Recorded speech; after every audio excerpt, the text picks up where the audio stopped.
நீ தானே சொன்ன சண்டேல இருந்து காதல் மண்ணா மாதிரி இருக்கேன்னு. அப்போ குளிக்கணும்ல. வேண்டாம். ஏமாண்ணே நீங்க போக வேண்டாம், நான் போய் தேடி பார்த்துட்டு வரேன். பேசுறது நீ தானா?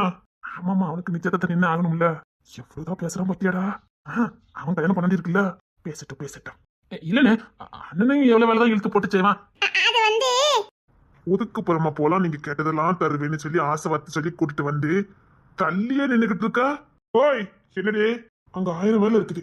நீ கூப்பிட்டு என்ன உன் பின்னாடியே வந்த, சரி கிடைக்குமா அப்படின்னு. அப்பா எனக்கு பாயிண்ட் கிடைச்சிட்டுப்பா. கடைக்கு தானே வந்தியா, அப்ப கொஞ்சம் காத்து தான் இருக்கணும்.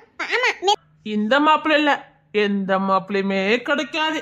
ஊர் முழுக்க சொல்லுவேன், நான் மகிமா கூட. உனக்கு என்ன தண்டல? அது 5 லட்ச ரூபாய் தட்டுல வைக்கணுமா, அதுக்காக 5 லட்ச ரூபாய் கரெக்டா எண்ணி கொண்டு வந்தானா. முடிவாயிட்டுனா நீங்க போங்க, நான் இப்ப வந்துருவேன். என்னாச்சு உனக்கு?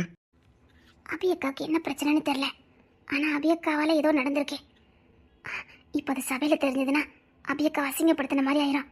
அபியக்கா ஏதோ ஒன்று மூடி மறைக்கிறாங்க. அது எதுக்கு மூட விட்டா இருக்கேன். அப்புறம் ஏதோ டைரக்ட் சொன்ன வந்தது. உடனே அனுப்பிடுவியா? அப்பட கொடுத்தது அது மாதிரி கொடு. இவன் மேலே எந்த தப்பு இல்லையே.